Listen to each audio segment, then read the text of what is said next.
جب رات کا پہلا پہر گزرا تو شعبان نے سفید سلک کی پوشاک کے اوپر سرخ مخمل کی کھلی آستینوں اور سونے کی کڑھائی والی عبا پہنی اور اپنے سفید گھوڑوں والے رتھ میں سوار ہو کر برکا کے ہاں پہنچ گیا۔ حبشی دربان شعبان کو دولت مند سوداگر طاغوت کے ساتھ گزشتہ شب آتا دیکھ چکے تھے۔ انہوں نے دروازہ کھول دیا۔ کل کی طرح اس رات بھی کمرے کی فضا خوابناک تھی۔ چاروں گوشوں میں رکھے ہوئے کمل پھولوں کی طرح کے سنگے مرمر کے بڑے پیالوں میں عود و عنبر سلگ کر کمرے کی فضا کو معطر کر رہے تھے۔ صوفوں پر کچھ مہمان پہلے سے بیٹھے جام و مینا سے جی بہلا رہے تھے۔ ایک کنیز نے آگے بڑھ کر شعبان کو سنگ سبز کے 2 ستونوں کے درمیان والے صوفے پر بٹھا دیا اور آداب بجا لا کر چل دی۔ دوسری کنیز پھولوں کا تش لے کر آ گئی۔ اس نے شعبان کے گلے میں پھولوں کا ہار ڈالا اور گلاب پاش میں سے گلاب کا عطر چھڑک کر تعظیم بجا لاتے ہوئے چلی گئی۔ پھر ایک تیسری کنیز جام و مینا کا چاندی کا تش لے کر آئی اور اس نے زمر جڑے پیالے میں تھوڑی سی سرخ شراب ڈال کر پیش کی۔ شعبان نے مسکرا کر جام لے لیا اور ہونٹوں سے لگا کر ایک گھونٹ پی کر اس انتظار میں بیٹھ گیا کہ کب حسن و جمال کی دیوی برکا اپنے شعلہ صفت حسن کی بجلیاں گراتی آئے گی اور وہ اسے زمرد کا تاج پیش کرے گا۔ نازک اندام متربع مہمانوں کو جھک کر آداب پیش کرتی ہوئی نمودار ہوئی۔ وہ سیدھی طاؤس کے پاس گئی اور اس کے پہلو میں بیٹھ کر اس نے طاؤس کے ساز کے تاروں کو نازک انگلیوں سے چھیڑا تو فضا میں ترنم ریز سر بیدار ہو گئے۔ طاؤس کے تاروں کی موسیقی نے ماحول کو زیادہ رومان انگیز بنا دیا اور پھر ستونوں کے درمیان والا باریک جالی دار ریشمی پردہ ہٹا اور برکا اپنی تمام حشر سامانیوں کے ساتھ نظر آئی۔ شراب نوب کے سرور سے نیم مدہوش مہمانوں میں مسرت کی لہر دوڑ گئی۔ کسی نے ایک نعرہ مستانہ کے ساتھ اپنے بازو بلند کر دیے۔ کوئی برکا کی خدمت میں زر و جواہر کے تحفے پیش کرنے لگا جنہیں برکا کے پیچھے چلنے والی ہندی کنیز سمیٹتی چلی گئی۔ برکا نے کمرے میں داخل ہوتے اپنے نئے شکار شعبان کو دیکھ لیا تھا۔ شعبان صوفے سے اٹھ کر ہاتھوں میں زمرد کے تاج کی خوشنما آبنوسی ڈبیا پکڑے ادب سے کھڑا تھا۔ برکا بڑی شان بے نیازی سے چلتی شعبان کے پاس آ گئی۔ اس نے اپنا ہیرے جواہرات کی انگوٹھیوں والا نازک مرمری ہاتھ شعبان کی طرف بڑھا دیا۔ شعبان نے برکا کے ہاتھ کو جھک کر بوسہ دیا اور آبنوس کی ڈبیا اس کی خدمت میں پیش کی۔ برکا نے دل برانہ تبسم کے ساتھ پوچھا، اس میں کیا ہے؟ شعبان نے کہا، تمہارے لیے ایک حقیر سا تحفہ لایا ہوں۔ 2 کنیزوں نے جلدی سے مخمل کے گدے والی کرسی لا کر قریب رکھ دی۔ برکا کرسی پر بیٹھ گئی۔ آج اس کی گود میں بلوری آنکھوں والی سیامی بلی نہیں تھی۔ شعبان بھی صوفے پر بیٹھ گیا۔ برکا نے بڑی نزاکت اور بظاہر بڑی بے نیازی سے ڈبیا کو کھولا تو زمرد کے جگمگاتے تاج کو دیکھ کر اس کی آنکھیں چمک اٹھیں، مگر اس عیار طوائف نے اپنے حقیقی محسوسات کو چہرے پر نہ آنے دیا۔ ہندی دوشیزہ ادب سے پیچھے کھڑی تھی۔ برکا نے زمرد کے تاج والی ڈبیا بند کی اور اسے ہندی کنیز کے حوالے کر دیا۔ ہندی کنیز اسے تشت میں رکھ کر چلی گئی۔ برکا شعبان سے ہم کلام ہوئی، تمہارا تحفہ مجھے پسند آیا ہے۔ شعبان خوش ہو کر بولا، اس سے زیادہ قیمتی تاج کسی جوہری کے پاس نہیں تھا، نہیں تو وہ لاتا۔ برکا مسکرا دی تھی، کہنے لگی، اس سے زیادہ قیمتی تاج بھی جوہریوں کے پاس آ جائیں گے، تب وہ لے آنا، ضرور لاؤں گا۔ تمہیں قیمتی سے قیمتی تحفہ دے کر مجھے خوشی ہوگی۔ شعبان کے اس جملے پر برکا نے کسی قسم کے رد عمل کا اظہار نہ کیا، بس شعبان کی طرف نیم باز سرمگی آنکھوں سے دیکھتی رہی۔ کنیز خاص جام و مینا کا تشت تھامے آ گئی۔ اس نے ایک جام بنا کر برکا کو دیا اور ایک جام بنا کر شعبان کو پیش کیا۔ شعبان نے بالکل انکار نہ کیا۔ برکا کے سرخ لب ہلکے سے تبسم کے ساتھ کھلے اور بولی، کل تم نے انکار کر دیا تھا، آج کیوں نہیں کیا؟ شعبان نے جواب دیا، کل تک میں زندگی کی حقیقی رعنائیوں سے بے خبر تھا، آج میں ان کی لذت یابیوں سے آشنا ہو چکا ہوں۔ برکا مسکرانے لگی۔ ایک نیا شکار اس کے دامے فریب میں پھنس چکا تھا۔ اب اس کا کام اس شکار، اس مالدار آسامی کی ساری دولت آہستہ آہستہ سمیٹ کر اسے بھکاری بنانا تھا، اور برکا اس کام کی بڑی ماہر تھی۔ اس نے پہلا کام یہ کیا کہ اپنی توبہ شکن اداؤں اور گرم جوشی کے سلوک سے شعبان کو اس فریب میں مبتلا کر دیا کہ وہ اپنے سب چاہنے والوں سے بڑھ کر صرف شعبان ہی سے پیار کرتی ہے۔ شعبان وہ بھولا شکار تھا جو خود اس حسین شکاری کے جال میں پھنسنے کو بے قرار تھا۔ چنانچہ وہ روزانہ رات کو قسم قسم کے بیش قیمت تحائف لے کر آستانہ حسن پر حاضری دینے لگا۔ برکا نے بھی نئے شکار کو اپنی نگاہ التفات کا مرکز بنا لیا۔ برکا کے قصرے عیش کی کنیزیں اور غلام بھی اپنے فرائض سے غافل نہیں تھے۔ وہ جانتے تھے کہ جب کوئی نئی مالدار آسامی ان کی مالکن کے دام میں پھنستی ہے تو انہیں کیا کرنا ہوتا ہے۔ چنانچہ جب شابان زرق برق قیمتی لباس میں برکا کے قصرے عیش میں آتا تو اس کے آگے پیچھے پھرنے لگتے۔ وہ کنیزوں اور غلاموں کو بھی انعام و کرام سے نوازتا۔ اب اس نے دن کے وقت بھی برکا کے لیے تحفے تحائف لے کر قصرے عیش میں آنا شروع کر دیا۔ برکا نے کوئی اعتراض نہ کیا۔ دن کے وقت عام طور پر طوائفیں اپنے چاہنے والوں سے ملنے سے گریز کرتی تھیں، لیکن برکا شابان کے آنے پر خوش ہوتی تھی کیونکہ یہ اس کی شاطرانہ منصوبہ بندی کا اہم ترین حصہ تھا۔ ایسی صورتحال میں شابان کا اپنے کاروبار کی طرف سے غافل ہو جانا قدرتی امر تھا۔ اس کی ساری توجہ برکا کی طرف گئی ہوئی تھی۔ کاروبار کا کام اس کے کاریگر چلاتے تھے۔ کاریگروں نے جب دیکھا کہ اس کا مالک عیش و عشرت کی زندگی میں گم ہو گیا ہے تو انہوں نے بھی اپنے ہاتھ رنگنے شروع کر دیے۔ پیچھے کاروبار پر نگاہ رکھنے والا کوئی نہیں تھا۔ شابان کو حسن و جمال کی نقلی دیوی کے راز و نیاز ہی سے فرصت نہیں تھی۔ اس کا جو لازمی نتیجہ نکلنا تھا وہ اس کے سامنے آ گیا۔ شابان کے تمام کاریگر ایک ایک کر کے رخصت ہو گئے۔ جاتے جاتے جس کے ہاتھ جو آیا لے گیا۔ شابان برکا کے حسن فتنہ ساز کے جال میں پوری طرح پھنس چکا تھا۔ اس نے دن رات میں پینی شروع کر دی تھی اور سارا وقت برکا کے قصرے عیش میں گزارنے لگا تھا۔ طوائف برکا کا جاسوس خاص اسے شابان کی مالی حالت سے پوری طرح باخبر رکھے ہوئے تھا۔ اس نے اپنی مالکن برکا کو بتا دیا تھا کہ شابان کا کاروبار ختم ہو گیا ہے، لیکن ابھی اس کے پاس قیمتی زر و جواہر کا مختصر سا خزانہ باقی ہے۔ برکا اب شابان کو اس خزانے سے بھی محروم کر دینے کی تگ و دو میں لگ گئی۔ وہ شابان پر ہر اعتبار سے مہربان تھی، اسے کسی وقت اپنی خوابگاہ میں داخل ہونے کی اجازت بھی دے دیتی، لیکن ان سب ناز و نیاز کے باوجود برکا نے شابان کو وصل کی لذتوں سے سرفراز نہیں کیا تھا۔ وہ ہر لمحے شابان کے اندر خواہش وصل کی آگ کو مزید بھڑکاتی، اور جب شابان ذرا آگے بڑھتا تو برکا مسکراتے ہوئے پیچھے ہٹ جاتی اور کوئی نہ کوئی فرمائش کر دیتی، اور یہ سلسلہ اس وقت تک جاری رہا جب تک کہ شابان کے گھر پر جتنی بچی کچھی دولت تھی وہ ختم نہ ہو گئی۔ جب شابان نے اپنی آخری جمع پونجی بھی برکا کے قدموں میں لا کر رکھ دی تو اس نے برکا سے خواہش وصل کا اظہار کیا تو برکا نے حسب معمول اس سے گریز کیا اور شابان کے پہلو سے اٹھ کر صوفے پر جا بیٹھی۔ شابان اس وقت برکا کے پلنگ پر نیم دراز تھا۔ وہ بھی پلنگ سے اتر کر صوفے پر آ گیا۔ اسے برکا کی اس لمحے بے اتنائی بری لگی تھی۔ اس نے برکا کے بازو پر ہاتھ پھیرتے ہوئے کہا، برکا، تم مجھ سے بے مروتی کا سلوک کیوں کر رہی ہو؟ دنیا کی ایسی کون سی شے ہے جو میں نے تمہارے قدموں پر نچھاور نہیں کی؟ یہاں تک کہ آج اپنی آخری جمع پونجی بھی تمہاری نظر کر دی، اس کے باوجود تم مجھ سے دور دور کیوں رہتی ہو؟ مجھے اپنے قریب کیوں نہیں آنے دیتی؟ برکا کے چہرے پر ایک ایسا تبسم نمودار ہوا جسے مکارانہ تبسم ہی کہا جا سکتا ہے۔ اس نے بڑی محبت سے اپنی باہیں شابان کے گلے میں حمائل کر دی اور گردن کو ایک طرف جھکا کر ایک خاص ادا سے اسے دیکھا اور بولی، عورت کے پاس اس کی عصمت ہی ایک ایسی چیز ہوتی ہے جس کی وہ اس وقت تک اپنی جان دے کر بھی حفاظت کرتی ہے جب تک اسے وہ مرد نہیں مل جاتا جو اس کی عزت و عصمت کا ضامن بنتا ہے۔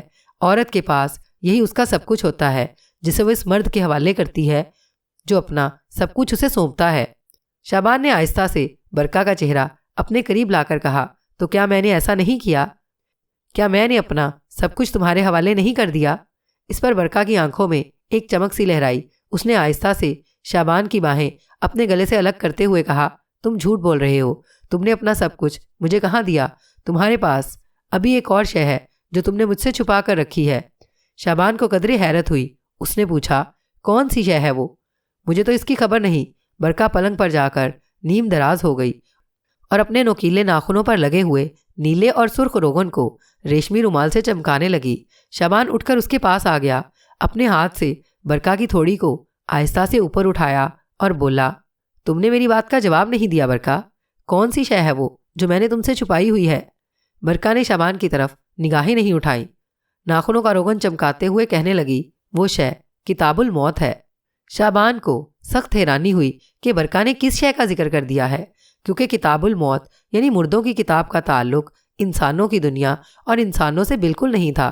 اس کتاب پر جنت کو جانے والے راستے کا نقشہ بنا ہوا ہوتا تھا، جس کی مدد سے مرنے والے کی روح جنت میں پہنچ کر ابدی زندگی حاصل کرتی تھی۔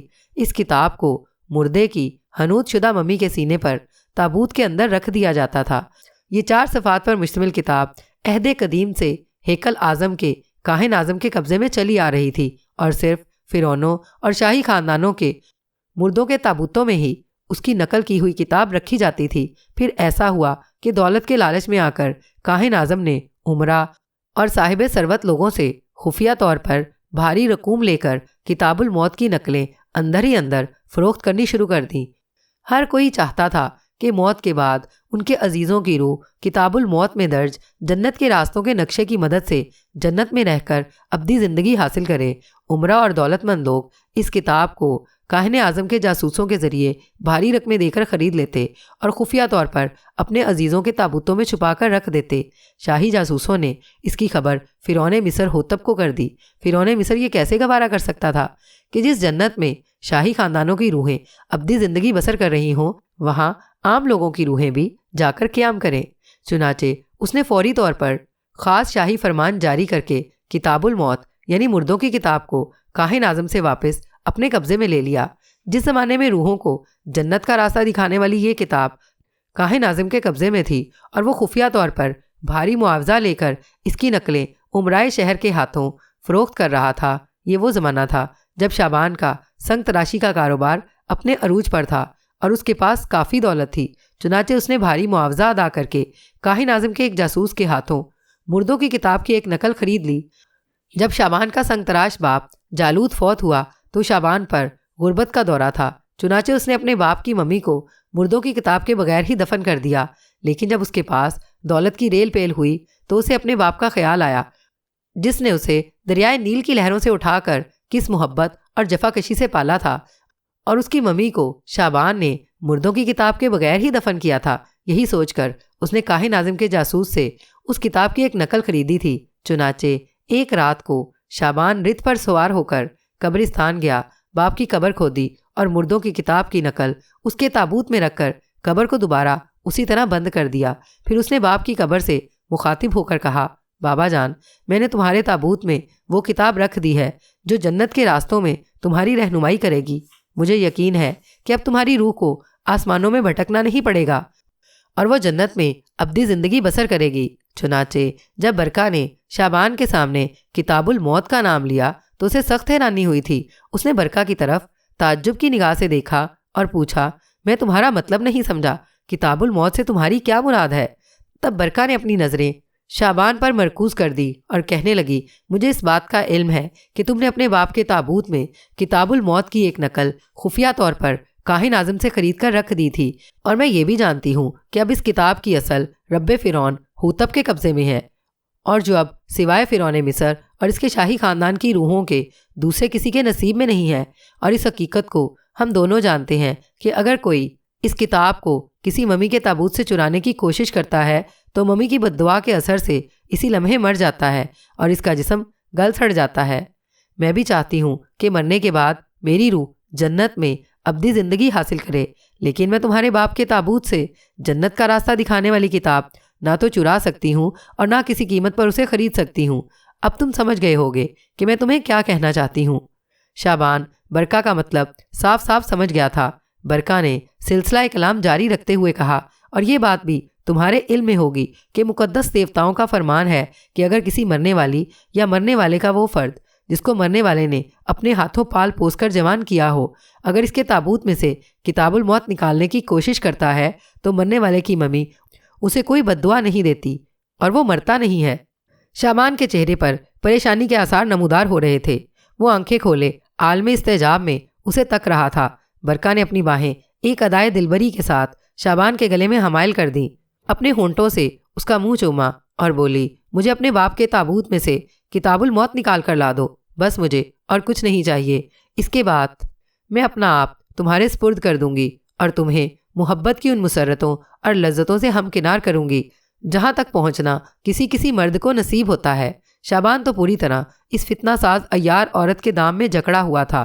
اس کی حالت برکا کے سامنے اس پتلے جیسی تھی جس پر کسی جادوگرنی نے جادو کر دیا ہو اور اسے اپنی مرضی کے مطابق چلا رہی ہو۔ محبت کی لذتوں سے ہم آغوش ہونے کے لیے شعبان پر جذبات کا جن سوار تھا۔ اس نے بے اختیار ہو کر برکا کا منہ چوم لینا چاہا۔ برکا نے آہستہ سے اسے پیچھے کر دیا۔ اور تبسم کی بجلیاں گراتے ہوئے بولی، پہلے میری خواہش پوری کر دو، مجھے کتاب الموت لا کر دو، پھر میں تمہیں کسی بات پر نہیں روکوں گی۔ شعبان کے ہونٹوں سے جیسے اپنے آپ نکل گیا، کل میں کتاب الموت ساتھ لے کر آؤں گا۔ اس کے دل میں ایک پل کے لیے بھی یہ خیال نہ آیا کہ ایسا کرنے سے وہ اپنے باپ کو جنت کی ابدی زندگی سے محروم کر دے گا۔ وہ اٹھ کر چلا آیا۔ مکان پر پہنچنے کے بعد شراب کا نشہ ذرا کم ہوا تو شعبان کا ضمیر اسے ملامت کرنے لگا کہ اس نے ایک بد کردار عورت کے لیے اپنے باپ کی روح کو جنت کی ابدی زندگی سے محروم کرنے کا جو فیصلہ کیا ہے، اس کے اس جرم کو آسمانوں کے دیوتا اور اس کے باپ کی روح کبھی معاف نہیں کرے گی۔ شعبان نے ضمیر کی ملامت سے بچنے کے لیے مٹکے میں سے شراب کے 2 پیالے پیے اور بستر پر گر کر بے سود ہو کر سو گیا۔ دوسرے دن وہ دوپہر تک سویا رہا۔ مکان میں اب سوائے کچھ ضروری سامان کے کچھ بھی باقی نہیں بچا تھا۔ سنگ تراشی کے کچھ اوزار کونے میں پڑے تھے، جڑی بوٹیوں کی ٹوکریاں اور دواؤں کی پتھر کی بوتلیں خالی پڑی تھیں۔ شاگرد ان میں سے دوائیاں نکال کر لے گئے تھے۔ صحن میں سنگے مرمر کے ٹکڑے ادھر ادھر بے ترتیبی سے بکھرے ہوئے تھے۔ شعبان رات کی پی ہوئی میں ناپ کے خمار کی حالت میں صحن میں بچھے ہوئے تخت پر سر جھکائے بیٹھا تھا کہ صحن کے بند دروازے پر کسی نے آہستہ سے دستک دی۔ شعبان نے سر اٹھا کر دروازے کی طرف دیکھا اور خمار میں ڈوبی ہوئی آواز میں بولا، دروازہ کھلا ہے۔ اس کے بچپن کی ساتھی سائنہ اندر داخل ہوئی۔ اس نے ہاتھ میں ٹوکری اٹھا رکھی تھی۔ وہ خاموشی سے شعبان کے پاس بیٹھ گئی۔ ٹوکری میں سے رومال میں لپٹی ہوئی خمیری روٹیاں اور بھنی ہوئی مچھلی نکال لی اور شعبان سے کہا، تمہیں بھوک لگی ہوگی، یہ کھا لو۔ شعبان نے کوئی بات نہ کی اور روٹی کھانے لگا۔ سائنہ اسے اداس نگاہوں سے تک رہی تھی۔ کاروبار کے ختم ہو جانے اور شراب نوشی نے اس کی صحت پر برا اثر ڈالا تھا۔ سائنہ کو معلوم تھا کہ شعبان روزانہ رات کو کسی طوائف کے ہاں جاتا ہے اور دیر گئے شراب کے نشے میں واپس آتا ہے۔ اسے نہ رہا گیا۔ اس نے پوچھا، تم اپنا خیال کیوں نہیں رکھتے؟ پہلے تو تم کبھی نہیں پیتے تھے، اب تمہیں کیا ہو گیا ہے؟ شعبان کو سائنہ کی بات سخت ناگوار لگی، لیکن اس نے سائنہ کو کچھ نہ کہا۔ وہ جانتا تھا کہ دنیا میں اگر کوئی اس کا ہمدرد اور دوست رہ گیا ہے تو یہی لڑکی ہے جو اس سے بے پناہ پیار کرتی ہے۔ لیکن جب سائنہ نے ذرا جرأت سے کام لے کر اس سے یہ پوچھ لیا کہ وہ راتوں کو کہاں جاتا ہے تو شعبان کو غصہ آ گیا۔ تم کون ہوتی ہو مجھ سے یہ پوچھنے والی؟ سائنہ گھبرا گئی، فوراً بولی، میں نے یوں ہی پوچھ لیا تھا، مجھے معاف کر دو، آرام سے روٹی کھاؤ۔ روٹی کھانے کے بعد شعبان کوئی بات کیے بغیر کمرے کے اندر چلا گیا۔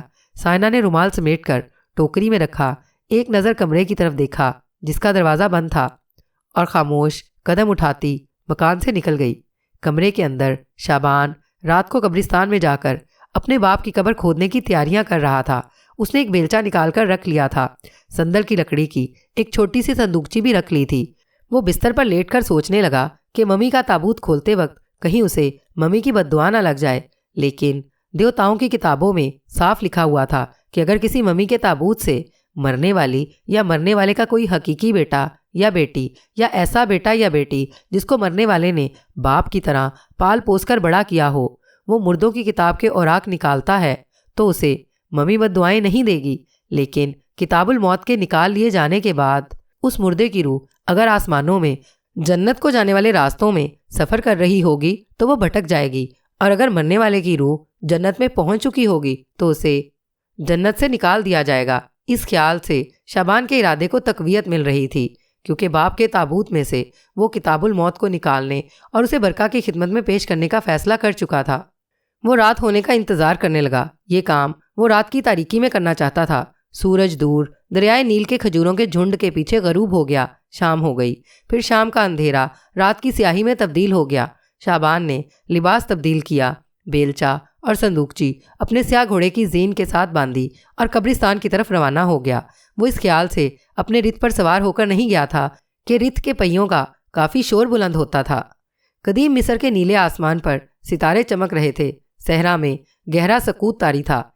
یہ آج سے 3500 برس قبل کی خاموشی تھی، جب نہ کوئی بس چلتی تھی، نہ ویگن، نہ رکشا، نہ موٹر سائیکل اور نہ ہوائی جہاز آسمان کی بلندیوں پر شور مچاتا گزرتا تھا، اور خاموشی بھی رات کی۔ ہم آج کے شور مچاتے زمانے میں اس زمانے کی خاموشی کا تصور بھی نہیں کر سکتے۔ شعبان کا گھوڑا صحرائی ٹیلوں کے درمیان چلا جا رہا تھا۔ اس کے پیچھے کچھ فاصلے پر ایک اور گھڑ سوار چلا آ رہا تھا۔ ایسا لگتا تھا وہ شعبان کا پیچھا کر رہا ہے۔ شعبان اپنے پیچھے پیچھے آنے والے گھڑ سوار سے بے خبر تھا۔ قبرستان اب زیادہ دور نہیں تھا۔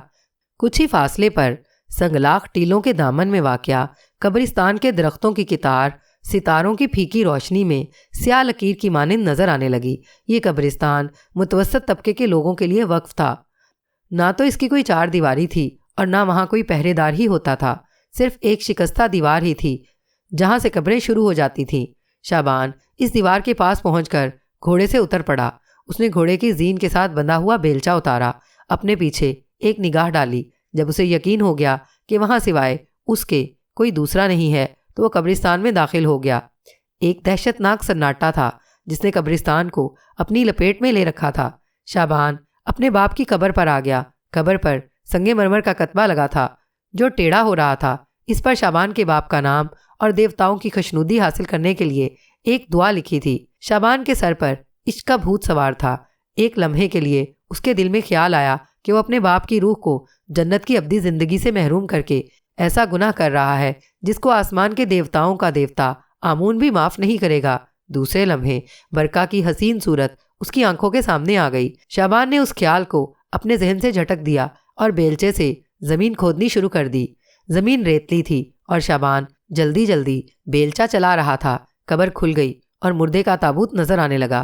شعبان نے تابوت کا ڈھکن اٹھایا اور اس کے اندر اس کے باپ کی، جس نے شعبان کو اپنا حقیقی بیٹا سمجھ کر پالا تھا، ممی لیٹی ہوئی تھی۔ ممی رال میں بھگوئی ہوئی پٹیوں میں لپٹی تھی۔ ممی کے دونوں ہاتھ اس کے سینے پر بندھے تھے۔ درمیان میں مخمل کے غلاف میں لپٹی ہوئی کتاب الموت پڑی تھی۔ شعبان نے کتاب اٹھانے کے لیے ہاتھ آگے بڑھایا تو اس پر خوف طاری ہو گیا۔ اس نے جلدی سے ہاتھ پیچھے کر لیا۔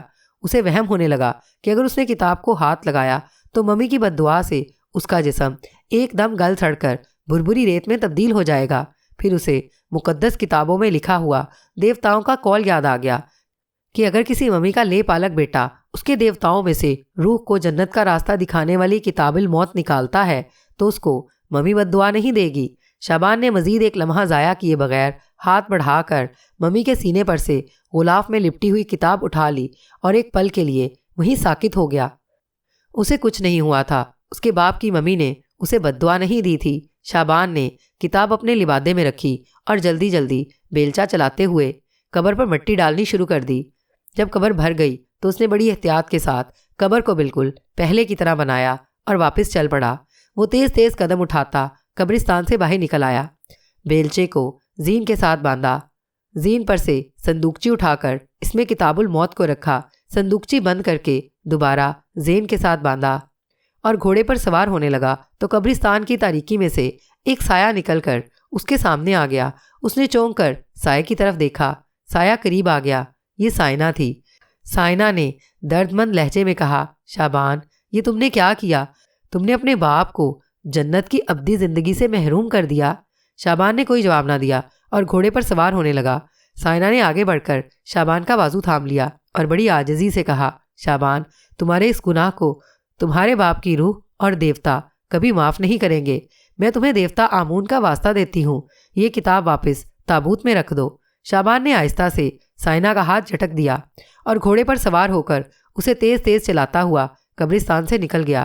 سائنہ دکھی دل اور اداس آنکھوں کے ساتھ شعبان کو رات کی تاریکی میں گم ہوتے دیکھتی رہی۔ شعبان کے گناہ کبیرہ کے خیال سے اس پر ایک ہیبت طاری ہو گئی تھی۔ اس نے آنکھیں بند کر لی۔ اس کی آنکھوں سے آنسو بہنے لگے۔ پھر بوجھل قدم اٹھاتی آہستہ آہستہ درخت کے اس جھنڈ کی طرف چل دی جہاں اس کا گھوڑا کھڑا تھا۔ عین اسی وقت آسمان پر ایک ستارہ ٹوٹ کر اپنے پیچھے بجھتی ہوئی لکیر چھوڑتا مغرب کی طرف غائب ہو گیا۔ اسی لمحے مشرق کی سمت سے سیاہ کالے بادلوں کی گھٹا اوپر اٹھ رہی تھی۔ ان سیاہ گھٹاؤں میں آسمانی بجلی رہ رہ کر چمک رہی تھی۔ شعبان گھوڑا دوڑاتے ہوئے برکا کے قصرے عیش کی طرف رواں دواں تھا۔ اس کے برکا کے قصرے عیش تک پہنچتے پہنچتے آسمان کو سیاہ بادلوں نے ڈھانپ لیا اور ستارے بادلوں میں روپوش ہو گئے۔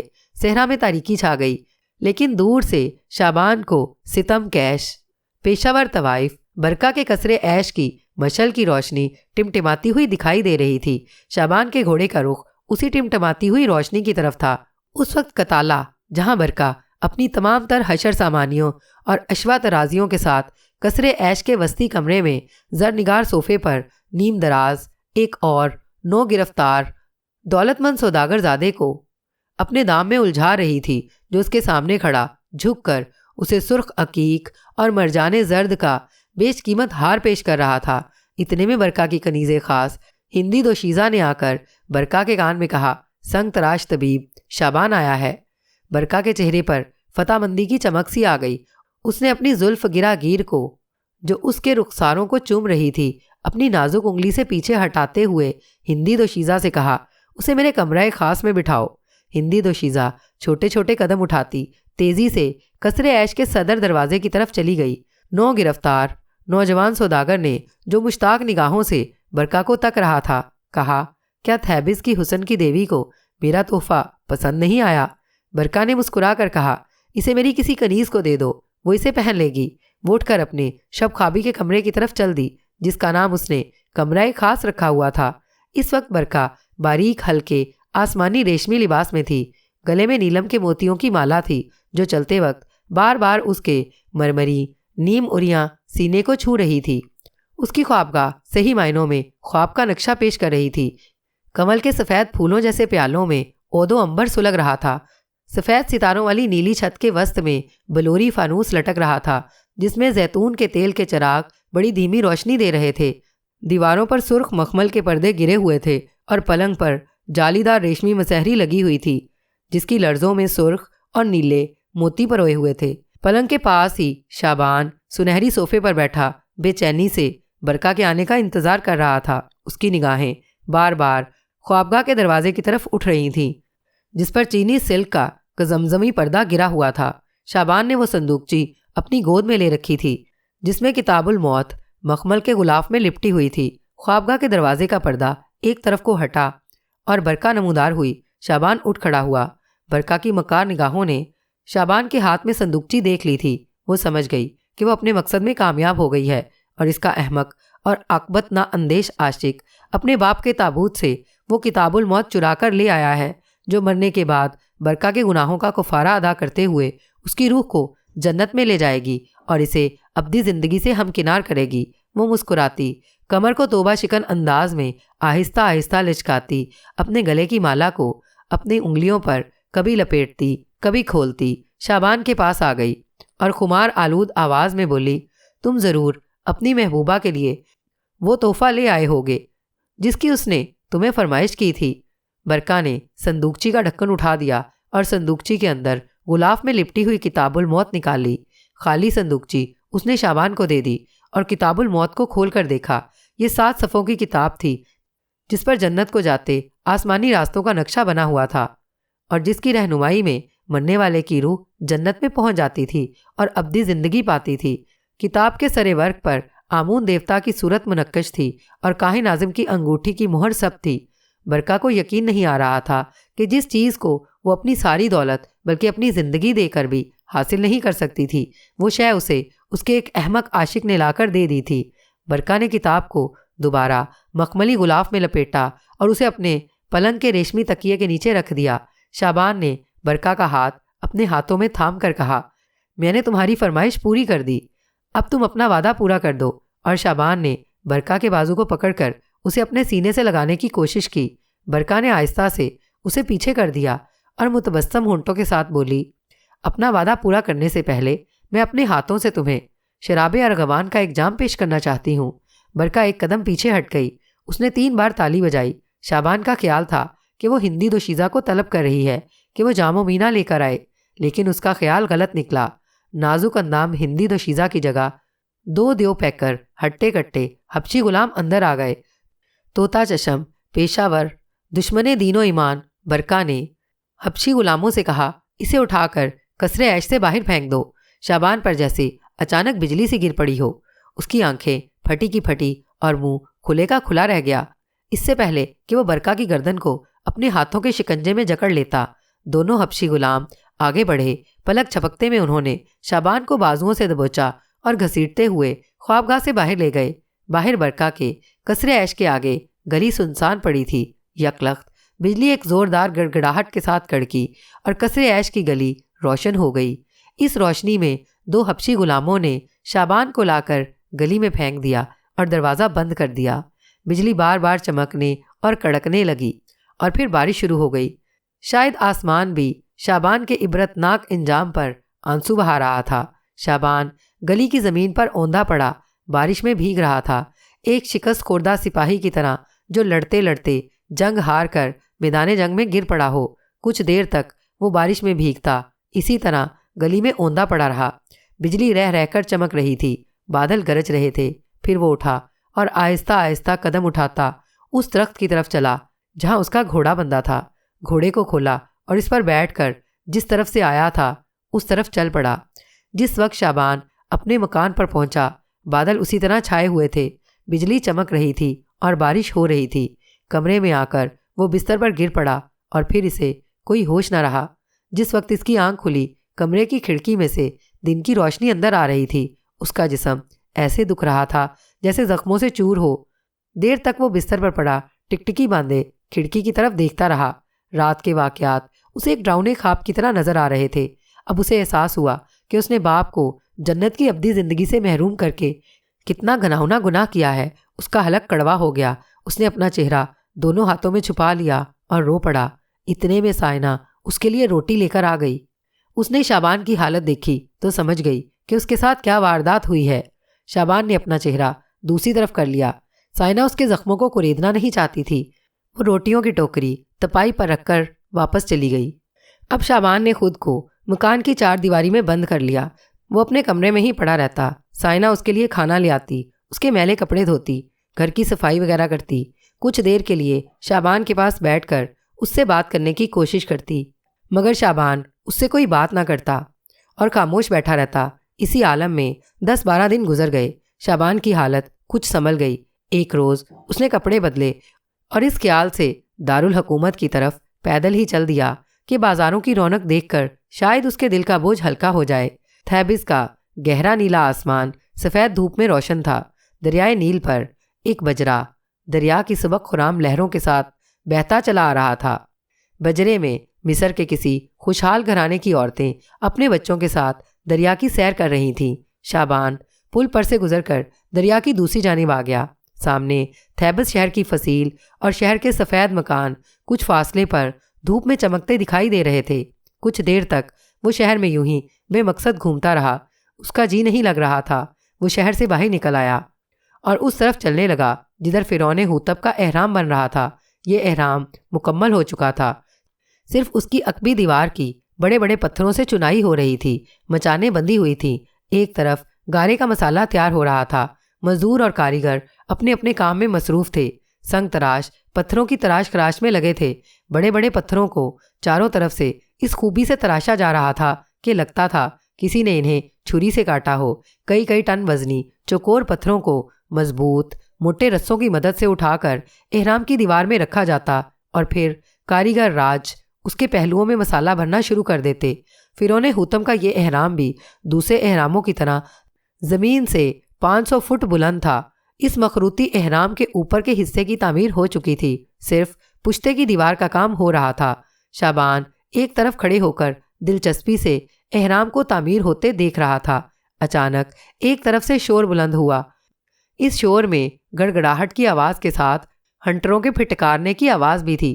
شعبان نے نگاہ اٹھا کر دیکھا، ایک جانب لوگوں کا ایک جلوس سا چلا آ رہا تھا۔ یہ جلوس نہیں تھا، ان گنت غلام بڑے بڑے پتھروں کو تختوں پر لادے لا رہے تھے۔ لکڑی کے گول گول شہتیر ان تختوں کے نیچے رکھ دیے جاتے تھے اور غلام موٹے موٹے رسوں کے ذریعے ان کئی ٹن وزنی پتھروں کے تختے کو آگے کھینچ رہے تھے۔ یہ رسے غلاموں کے جسموں کے ساتھ بندھے ہوئے تھے اور بیلوں کی طرح تختے پر رکھے بڑی بڑی چٹانوں کے سائز کے پتھروں کو کھینچ رہے تھے۔ 2 غلام تختوں کے پیچھے پیچھے آ رہے تھے۔ تختوں کے نیچے پھسلتے ہوئے گول شہتیر جیسے ہی پچھلی جانب تختوں سے باہر نکلتے، غلام فوراً انہیں اٹھا کر آگے لے جاتے اور تختوں کے آگے ڈال دیتے۔ دونوں جانب سپاہی ہاتھوں میں ہنٹر پکڑے غلاموں کے ساتھ ساتھ چل رہے تھے۔ ذرا کوئی غلام سستی دکھاتا، اس پر ہنٹروں کی بارش کر دیتے۔ قدیم مصر کی تاریخ کے فرانسیسی محقق ڈی فورگ نے اپنی کتاب احراموں کی داستان کے مطبوعہ ماڈرن لائبریری نیو یارک کے صفحہ نمبر 213 پر لکھا ہے، یہ کئی ٹن وزنی پتھر مصر کے دارالحکومت سے 600 کلومیٹر کے فاصلے پر موجود سنگلاخ ٹیلوں کو کاٹ کر لائے جاتے تھے، کیونکہ دارالحکومت کے آس پاس صحرا تھا۔ ان پتھروں کو ڈھونے والے غلاموں کو جانور سمجھا جاتا تھا اور ان کے ساتھ جانوروں جیسا برتاؤ کیا جاتا تھا۔ اگر کوئی غلام 600 کلومیٹر کے فاصلے سے پتھر ڈھوتے ڈھوتے گر کر مر جاتا تو نگران سپاہی اس کی لاش کو اٹھا کر پرے پھینک دیتے اور احرام کی تعمیر میں کام آنے والے پتھروں کا خونی سفر جاری رہتا۔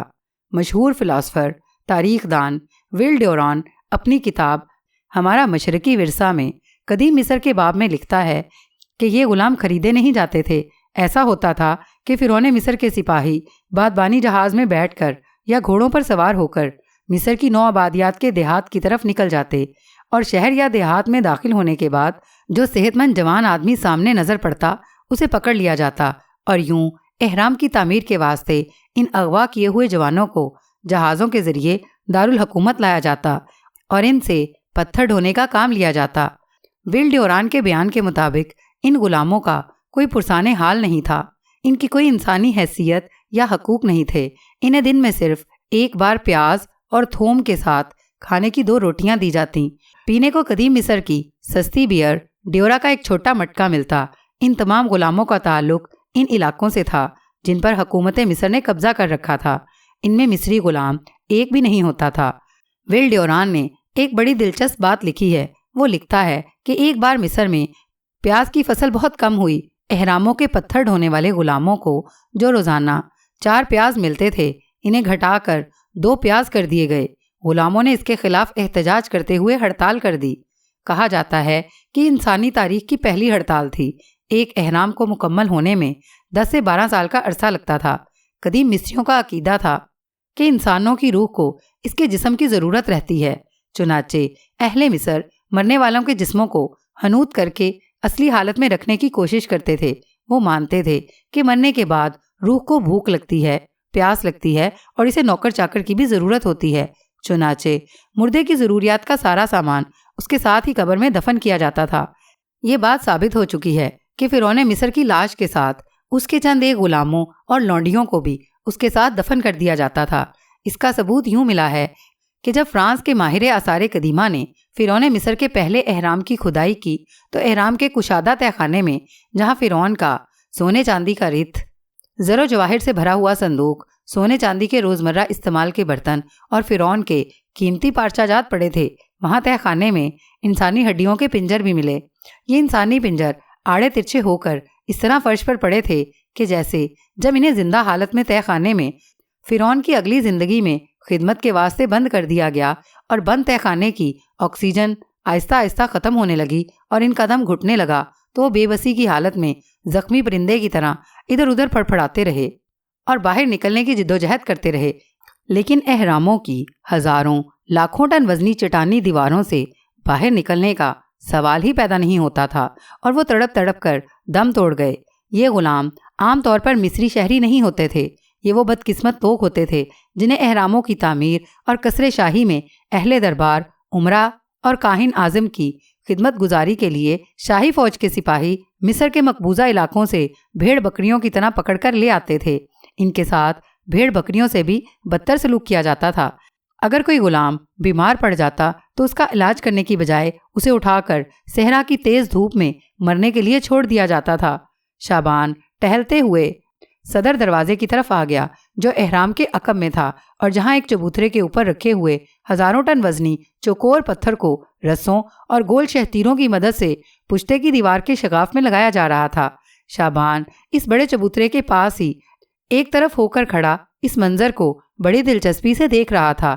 احرام کے صدر دروازے سے ایک سڑک فرعون کے مصر شاہی کو جاتی تھی۔ شعبان کے ارد گرد کچھ اور دیہاتی لوگ بھی اس منظر کو دیکھنے کے لیے کھڑے تھے۔ فرعون کے شاہی قصر کو جاتی سڑک پر دور سے 4 گھڑ سوار احرام کی طرف آتے دکھائی دیے۔ وہ صحرا میں گھوڑے دوڑاتے چلے آ رہے تھے۔ دوسرے لوگوں کے ساتھ شعبان بھی ان گھڑ سواروں کی طرف دیکھنے لگا۔ ان گھڑ سواروں کے پیچھے کچھ غلام ایک پالکی اٹھائے چلے آ رہے تھے۔ پالکی کے اوپر دھوپ سے بچاؤ کے واسطے تنے ہوئے شامیانے کی سونے کی لرزیں اور مکیش کی جھالریں دھوپ میں چمک رہی تھیں۔ پالکی کے آگے آگے کچھ شاہی کنیزیں ہاتھوں میں کمل کے پھولوں کے گلدستے پکڑے چل رہی تھیں۔ گھڑ سوار شاہی فوج کے سپاہی تھے، چونکہ وہ گھوڑے دوڑاتے آ رہے تھے اس لیے پہلے پہنچ گئے۔ انہوں نے آتے ہی احرام کے چبوترے کے ارد گرد کھڑے لوگوں پر شڑاپ شڑاپ ہنٹر پھٹکاتے ہوئے بلند آواز میں پکارا، چہرے دوسری طرف کرو، چہرے دوسری طرف کرو۔ شعبان سمجھ گیا کہ قصر شاہی کی کوئی شہزادی وغیرہ احرام کے معائنے کو آ رہی ہے۔ جب بھی شاہی خاندان کی کسی شہزادی کی سواری تھیبس کے بازاروں سے گزرتی تھی تو شاہی فوج کے سپاہی ہنٹر برساتے آگے آگے پکارتے چلے جاتے تھے، چہرے دوسری طرف کرو، چہرے دوسری طرف کرو، اور لوگ منہ دکانوں مکانوں کی طرف اور پشت بازاروں کی طرف کر کے سر نیچا کر کے کھڑے ہو جاتے تھے۔ ایسا شاہی خاندان کی شہزادیوں اور بیگمات کو لوگوں کی نظر بد سے بچانے کے لیے کیا جاتا تھا۔ غلام اور کاریگر اپنے اپنے کام میں لگے رہے، کسی نے کام نہ چھوڑا۔ احرام کی تعمیر کرنے والوں پر یہ حکم لاگو نہیں کیا جاتا تھا تاکہ اگر کوئی فرعون زادی احرام کے معائنے کو آتی ہے تو وہ کام ہوتے دیکھ سکے۔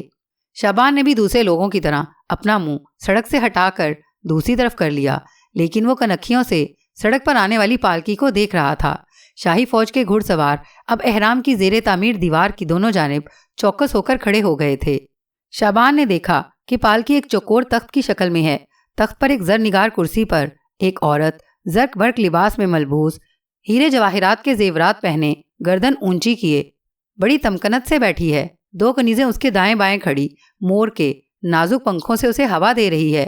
کنیزوں کی دو قطاریں پالکی کے آگے آگے ہاتھوں میں کمل کے پھولوں کے گلدستے پکڑے چل رہی ہیں۔ جب پالکی قریب آئی تو شعبان نے پالکی پر بیٹھی ہوئی شاہی خاندان کی شہزادی کو غور سے دیکھا۔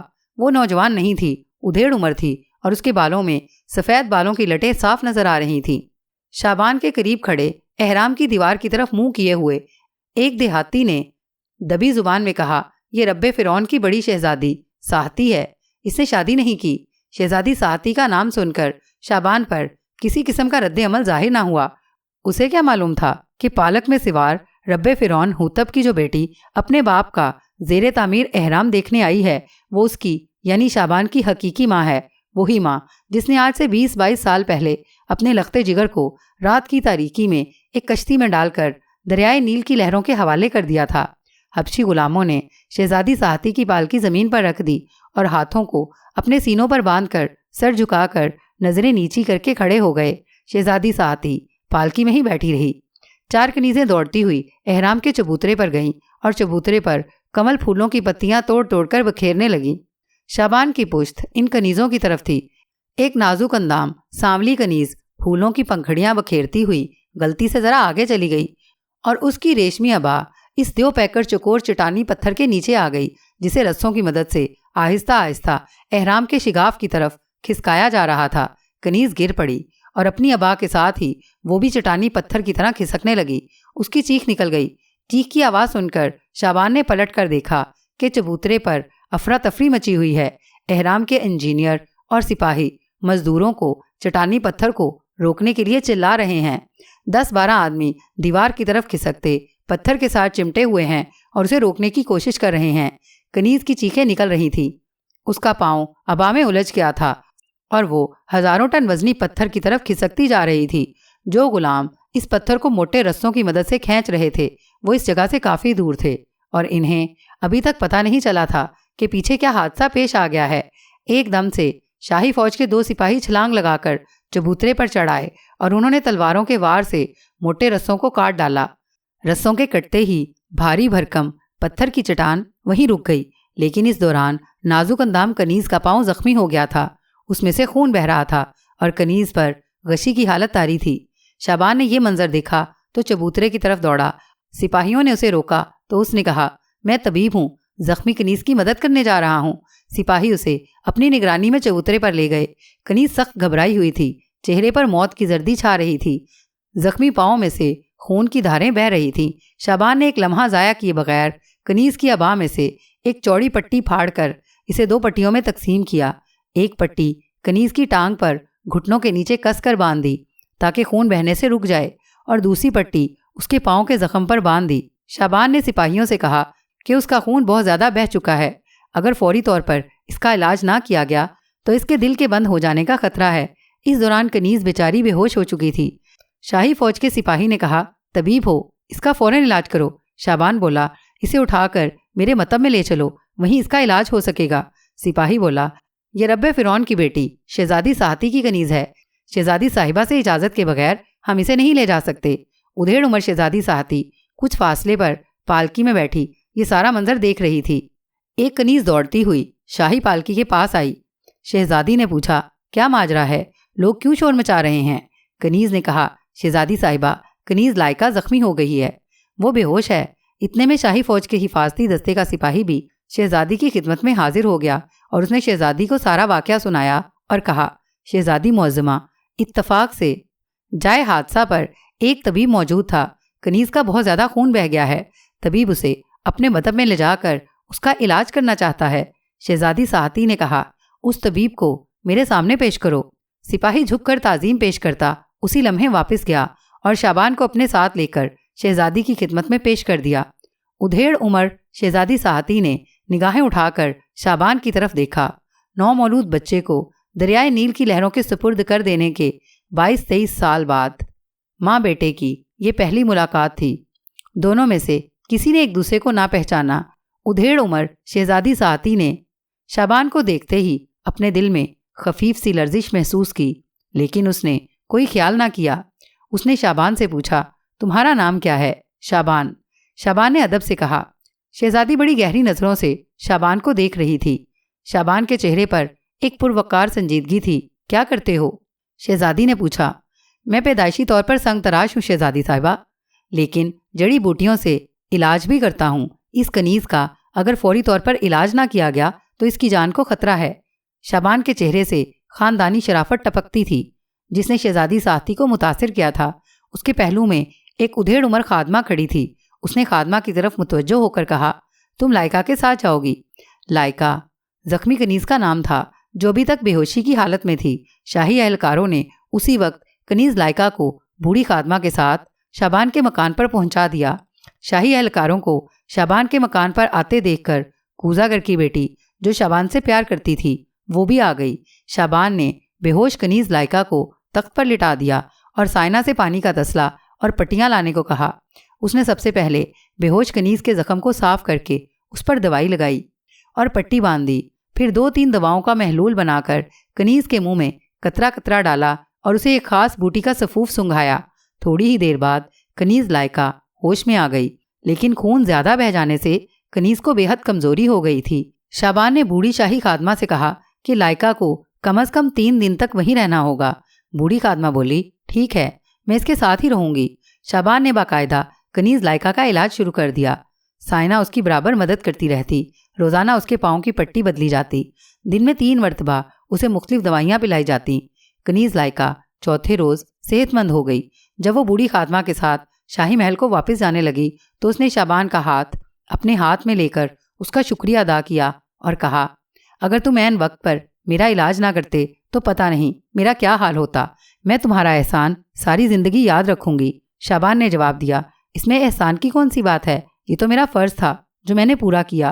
کنیز لائکا کے نیم واہ ہونٹوں پر ہلکا سا تبسم تھا۔ اس کی آنکھیں نیم واہ تھیں۔ لائکا ہمیشہ نیم واہ آنکھوں سے دیکھتی تھی۔ اس کی لمبی پلکیں جھکی ہوئی ہوتی تھیں۔ اپنے علاج کے دوران اس نے شابان کو بتایا تھا کہ وہ ملک حبشہ کی رہنے والی ہے۔ وہ بھی چھوٹی تھی کہ اس کے ماں باپ مر گئے۔ اس کی ایک رشتہ دار عورت اسے حبشہ سے مصر کے دارالحکومت تھیبز لے آئی۔ یہ عورت قصر شاہی میں خادمہ تھی۔ جب میں جوان ہوئی تو میری رشتہ دار عورت نے مجھے بھی شاہی محل کی کنیز بنوا دیا۔ لائکا کا رنگ گہرا سانولا تھا۔ وہ کنیز ضرور تھی مگر اپنی گفتگو اور چہرے مہرے سے وہ کنیز نہیں لگتی تھی۔ شابان اس کی پرکشش سنجیدہ شخصیت سے بڑا متاثر ہوا تھا۔ لائکا بوڑھی خادمہ کے ساتھ چلی گئی، لیکن شابان کے دل میں دوبارہ ملنے کے لیے ایک کسک، ایک تڑپ چھوڑ گئی۔ شابان کی بچپن کی ساتھی اور اس سے دل ہی دل میں پیار کرنے والی سائنا نے لائکا کنیز کی طرف شابان کا جھکاؤ محسوس کر لیا تھا، مگر اس چھوٹے سے دکھ کو بھی اپنے سینے سے لگا کر دوسرے چھوٹے چھوٹے جذباتی دکھوں میں شامل کر لیا تھا۔ اس رات شابان نے خواب میں اپنے باپ کو دیکھا۔ اس نے دیکھا کہ ایک لک و دک صحرا ہے، تیز ہوا چل رہی ہے، چاروں طرف ہوا کا شور ہے، ریت کے بگولے اڑ رہے ہیں۔ ان بگولوں میں ان کا باپ جس نے اسے پال پوس کر جوان کیا تھا ادھر ادھر بھٹک رہا ہے۔ ایک بگولے سے نکلتا ہے تو دوسرا بگولا اسے اپنی لپیٹ میں لے لیتا ہے۔ ایک تیز رفتار بگولا گھومتا، گردش کرتا، صحرا کی ریت اڑاتا شابان کی طرف بڑھا۔ اس کے حلق سے چیخ نکل گئی اور شابان کی آنکھ کھل گئی۔ اس کا سانس تیز تیز چل رہا تھا۔ اس پر گھبراہٹ طاری تھی۔ اپنے باپ کی روح کو صحراؤں میں بھٹکتا دیکھ کر شابان کی اپنی روح تڑپ اٹھی تھی۔ اسے بے حد صدمہ ہوا تھا۔ اس کا ضمیر اسے ملامت کر رہا تھا کہ اس نے ایک آوارہ پیشہ طوائف کی خاطر اپنے اس باپ کی روح کو جنت کی ابدی زندگی سے محروم کر کے ہمیشہ کے لیے بھٹکنے کے لیے چھوڑ دیا ہے۔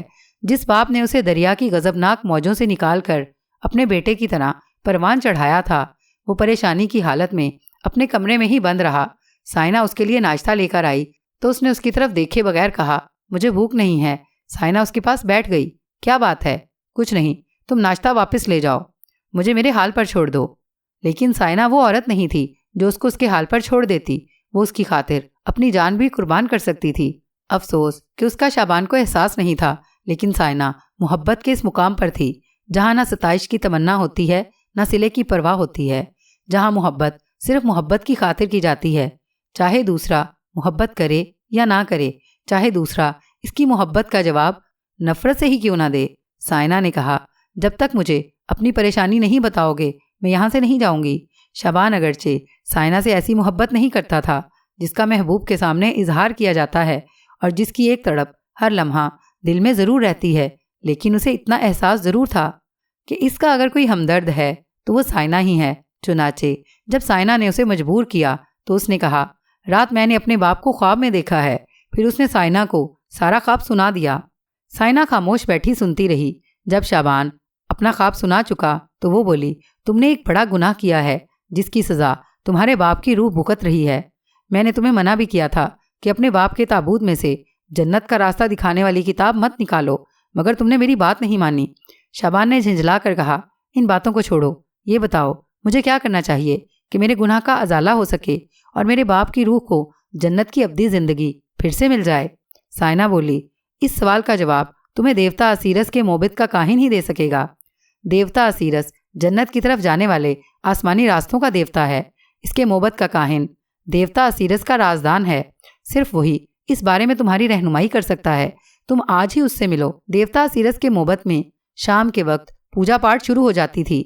شابان نے رسم کے مطابق دیوتا اسیرس کے موبد میں پہنچ کر کالے بکرے کی قربانی دی اور موبد کے کاہن کو سونے کے 3 سکے اور پھلوں سے بھری ہوئی ٹوکری نظر کی اور عرض کی کہ میں ایک ضروری بات عرض کرنے کے لیے حاضر ہوا ہوں۔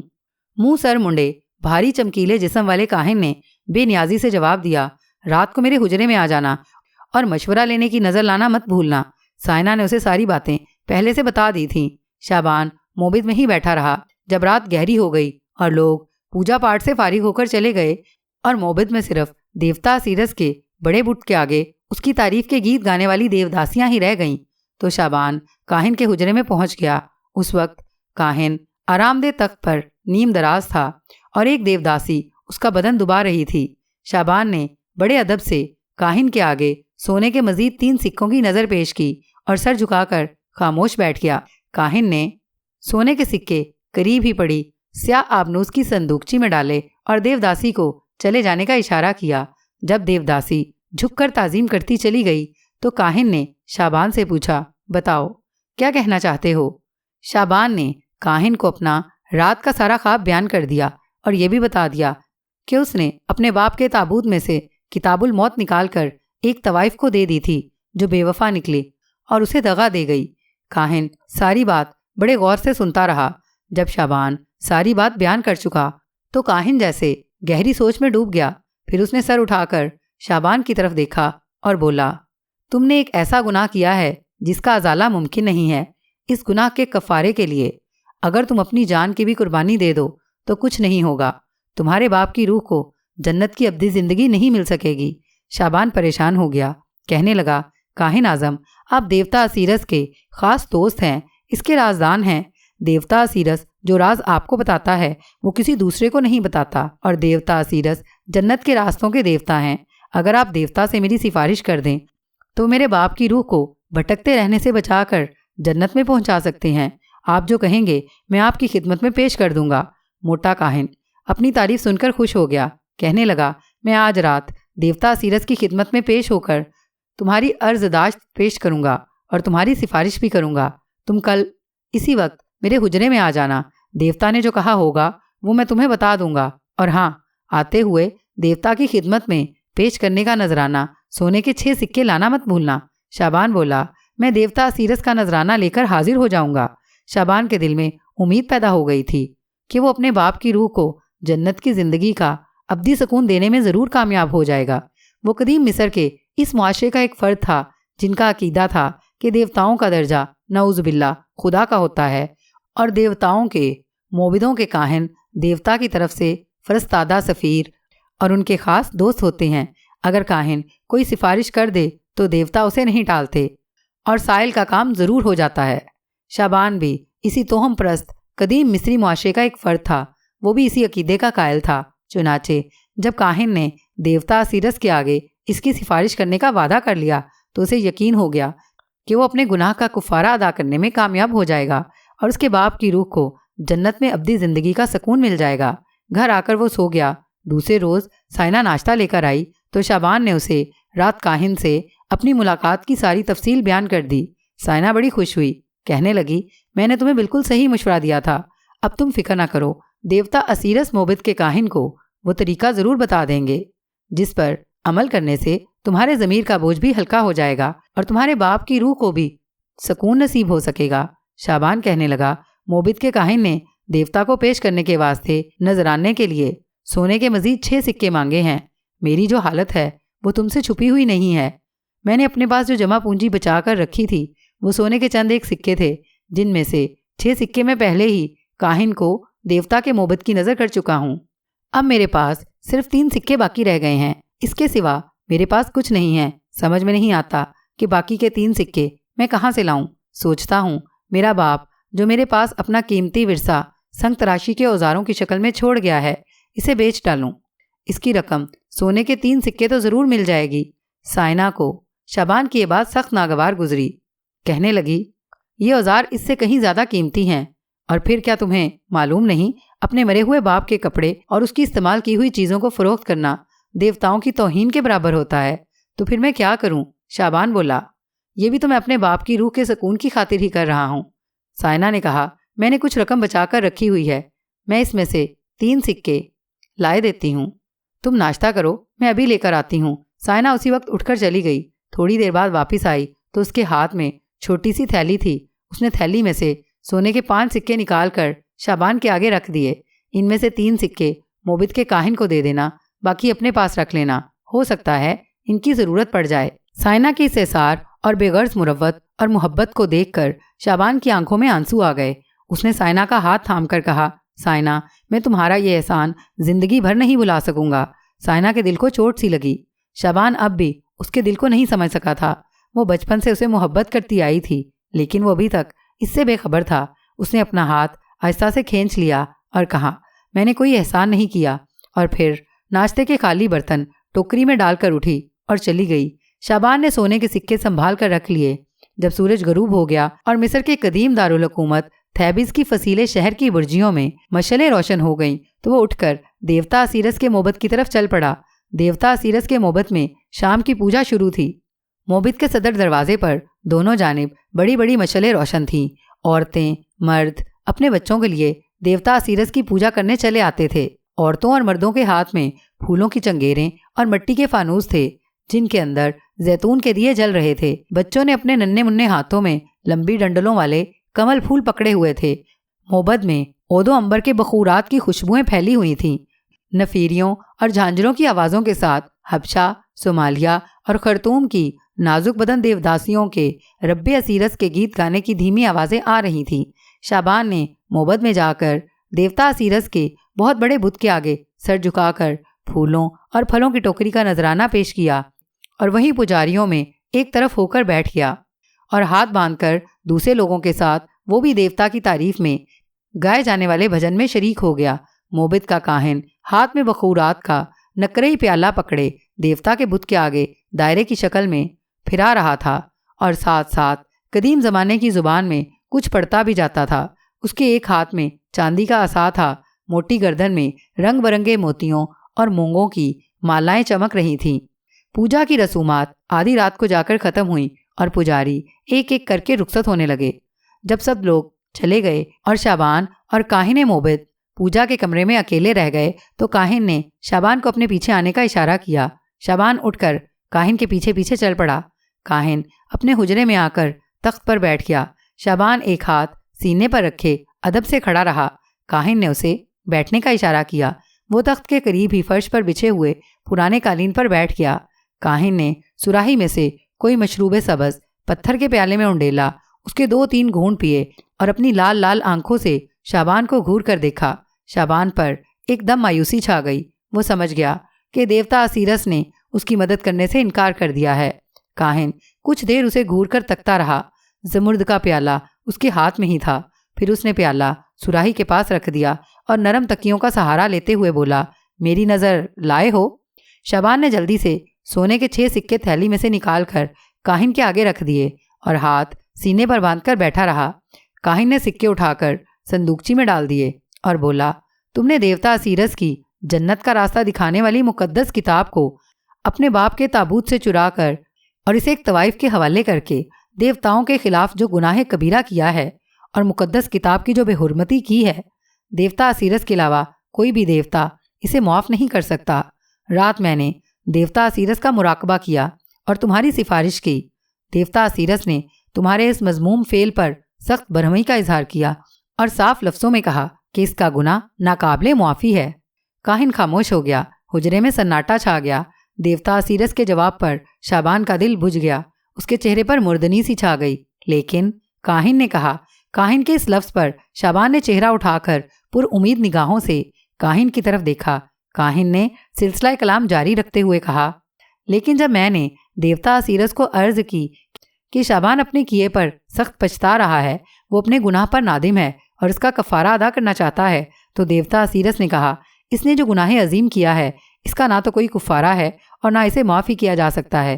اسے اس گناہ کی سزا اپنے ضمیر کی ملامت کی شکل میں ساری عمر بھگتنی پڑے گی۔ تاہم اس کے نیک دل باپ کی بھٹکتی روح کو جنت میں ابدی زندگی کا سکون جو اس کے نافرمان بیٹے نے اس سے چھین لیا تھا دوبارہ مل سکتا ہے۔ شعبان کی آنکھوں میں امید کے بجھے ہوئے چراغ کی لو پھر سے روشن ہو گئی۔ اس نے یہ سوچے بغیر کہ کاہن کی بات کو کاٹنا بے ادبی ہوتی ہے، بے اختیار پوچھ لیا، کیا دیوتا اسیرس نے اس کی کوئی صورت بیان فرمائی؟ کاہن کے چہرے پر ناگواری کے تاثرات ابھر آئے۔ اسے شعبان کا بات کاٹنا بہت برا لگا تھا، لیکن وہ اس بے ادبی کو برداشت کر گیا کیونکہ وہ سونے کے 6 سکے واپس نہیں کرنا چاہتا تھا۔ اس نے کہا، میں جو کہوں اسے خاموشی سے سنو، 20 میں نہ ٹوکنا۔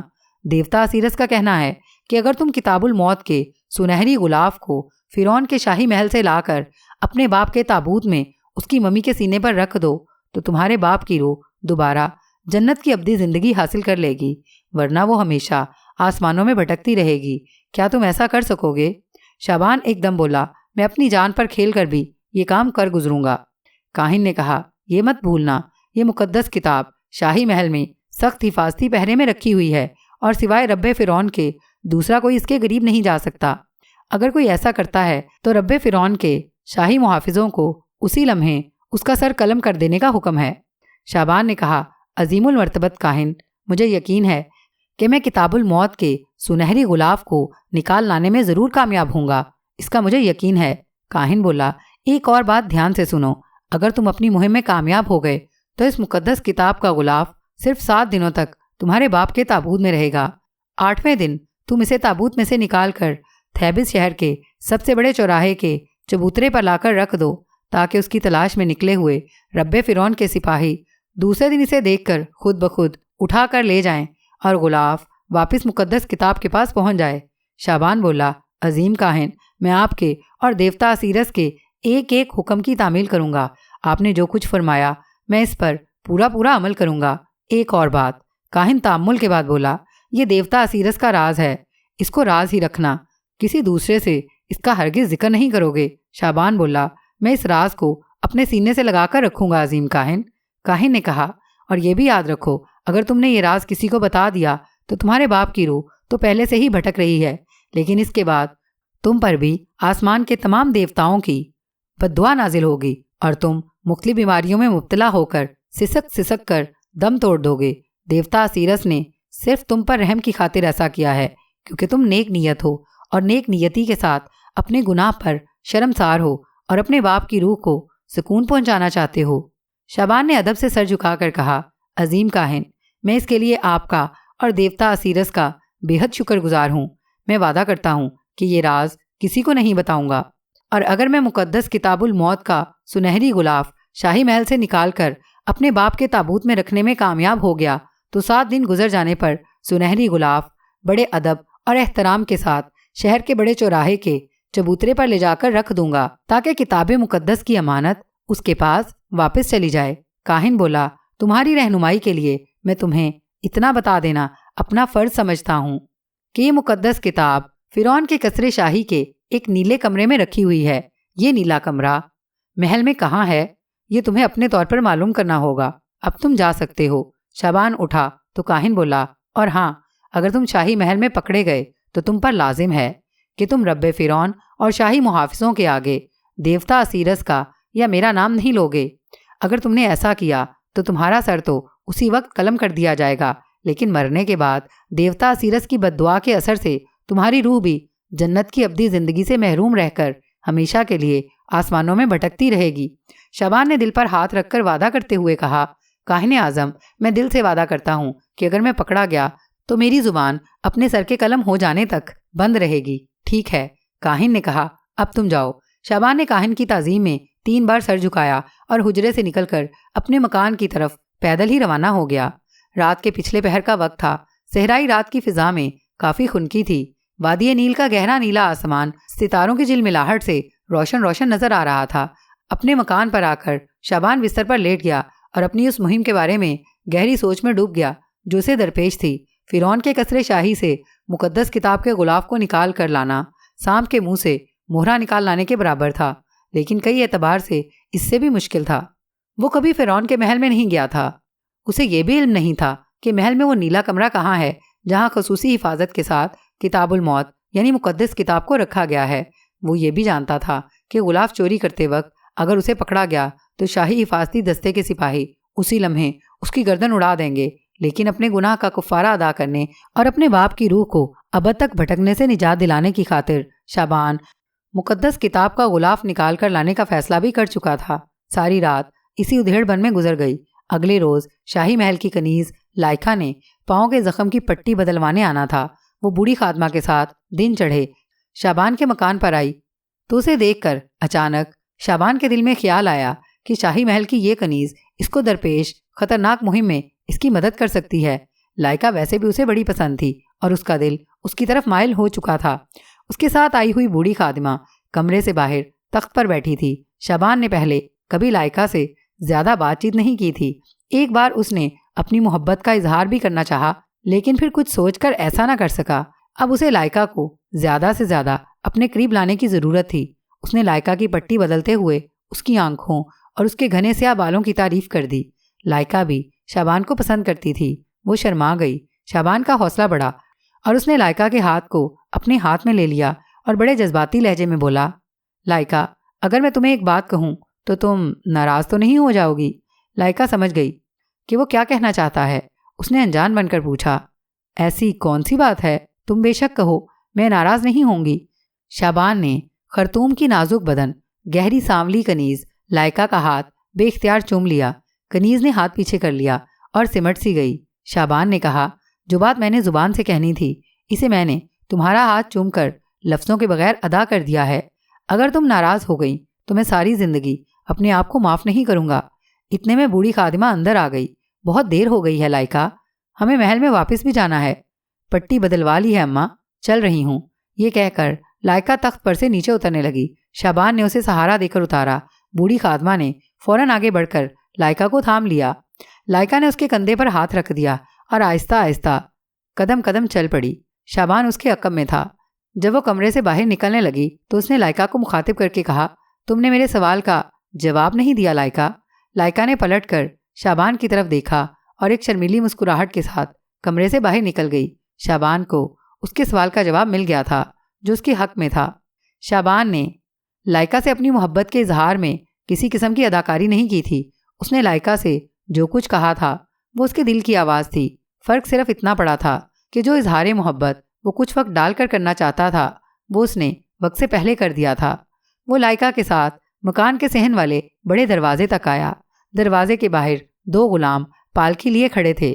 شعبان نے لائکا سے کہا، میں ایک نیا مرہم تیار کر رہا ہوں، چاہتا ہوں کہ ایک دن کا وقفہ ڈال کر تمہارے زخم پر لگاؤں، اس سے تمہارے پاؤں کا زخم 2 دن میں اچھا ہو جائے گا۔ کنیز لائکا بوڑھی خادمہ کے ساتھ پالکی میں بیٹھ گئی، کہنے لگی اگر تم کہو تو میں کل اسی وقت پھر آ جاؤں گی۔ میں بھی چاہتی ہوں کہ پاؤں کا زخم جلدی اچھا ہو جائے۔ شعبان بولا اگر آ جاؤ تو یہ اچھی بات ہوگی، کل تک میں مرہم بھی تیار کر لوں گا۔ لائکا چلی گئی۔ دوسرے روز صبح صبح وہ بوڑھی خادمہ کو لے کر پٹی بدلوانے آ گئی۔ شعبان نے ایک معمولی سی مرہم تیار کر رکھی تھی، وہ آہستہ آہستہ لائکا کنیز کے پاؤں پر لگانے لگا۔ زخم بھر چکا تھا، صرف زخم کا منہ تھوڑا سا کھلا تھا۔ اس پر مرہم لگا کر شعبان نے پٹی باندھی اور لائکا سے باتیں شروع کر دیں۔ باتوں ہی باتوں میں شعبان نے اس سے اپنے دلی جذبات کا اظہار کر ڈالا۔ یہ ایک طرح سے اظہار محبت تھا جو ضرورت کے تحت شعبان نے وقت سے ذرا پہلے کر دیا تھا۔ لائکا کو وہ سچے دل سے پیار کرنے لگا تھا، لائکا بھی اسے پسند کرتی تھی۔ جب شعبان نے اس پر اپنی محبت ظاہر کی تو لائکا کا دل خوشی سے کمل پھول کی طرح کھل اٹھا۔ اس نے دبی زبان میں محبت کا جواب محبت سے دیا۔ شعبان کہنے لگا سوچتا ہوں جب تمہارا زخم ٹھیک ہو جائے گا تو پھر میں تمہیں کیسے ملوں گا؟ تم شاہی محل میں رہتی ہو، ہماری ملاقات کیسے ہوگی؟ لائکا نے کہا میں تمہیں ملنے آ جایا کروں گی۔ شعبان نے کہا مگر تمہارے ساتھ بوڑھی خادمہ بھی تو ہوگی، وہ ہمارا راز فاش کر سکتی ہے۔ لائکا کہنے لگی یہ تم مجھ پر چھوڑ دو، میں تمہیں ملنے اکیلی آؤں گی اور رات کو آیا کروں گی۔ پھر اس نے پوچھا تم نے محل کی پشت پر جو قدیم احرام ہے وہ تو ضرور دیکھا ہوگا؟ کیوں نہیں، شعبان نے جواب دیا، اس قدیم احرام کے پاس ہی اناروں کا ایک باغ بھی ہے۔ ہاں، شعبان نے کہا میں کل آدھی رات کو اسی اناروں کے باغ میں تم سے ملنے آؤں گی، میرا انتظار کرو گے نا؟ شعبان نے لائکا کا ہاتھ چوم کر کہا مگر تم آنا ضرور، زیادہ انتظار مجھ سے برداشت نہیں ہو سکے گا۔ دوسرے دن رات کو شعبان شاہی محل کی پشت پر جو قدیم احرام تھا اور جسے قدیم مصر کے پہلے حکمران زوسر کے عہد میں تعمیر کیا گیا تھا، وہاں اناروں کے باغ میں پہنچ کر لائکا کا انتظار کرنے لگا۔ اناروں کا وہ باغ ویران ویران تھا، یہ اناروں کا موسم نہیں تھا۔ رات خاموش اور اندھیری تھی۔ کچھ ہی دیر بعد لائکا آ گئی۔ اس نے اپنے جسم کو سیاہ لبادے میں لپیٹا ہوا تھا۔ شعبان نے اسے اپنے ساتھ لگا لیا اور دونوں انار کے ایک درخت کے نیچے بیٹھ گئے اور پیار محبت کی باتیں کرنے لگے۔ یوں ان دونوں کی کبھی کبھار کی ملاقاتیں شروع ہو گئیں اور محبت کا رشتہ دونوں کے درمیان گہرا اور مضبوط ہوتا چلا گیا۔ شعبان اپنے مطلب کی طرف آنے سے پہلے لائکا کو کچھ وقت دینا چاہتا تھا۔ ایک دن سائنا شعبان کے لیے ناشتہ لے کر آئی تو وہ ابھی تک سو رہا تھا۔ سائنا کو معلوم تھا کہ شعبان آدھی رات کو کہیں جاتا ہے اور پھر رات گئے واپس آتا ہے۔ سائنا ناشتے کی ٹوکری لے کر باہر سٹول پر بیٹھ گئی۔ شعبان سو کر اٹھا، اس نے منہ ہاتھ دھویا اور سائنا کے پاس آ گیا۔ سائنا نے پوچھا تم رات کہاں گئے تھے؟ میں گھر پر ہی ہوتا ہوں، کہیں نہیں جاتا، شعبان نے بے رخی سے جواب دیا۔ اس نے سائنا کو یہ بتانا مناسب خیال نہ کیا کہ وہ راتوں کو کنیز لائکا سے ملنے جاتا ہے اور یہ ملاقاتیں اس کی خطرناک مہم کا ہی ایک حصہ ہیں۔ سائنا کو یقین آ گیا، وہ شعبان کی محبت میں ایسی سرشار تھی کہ اس کی ہر بات پر ایمان لے آتی تھی۔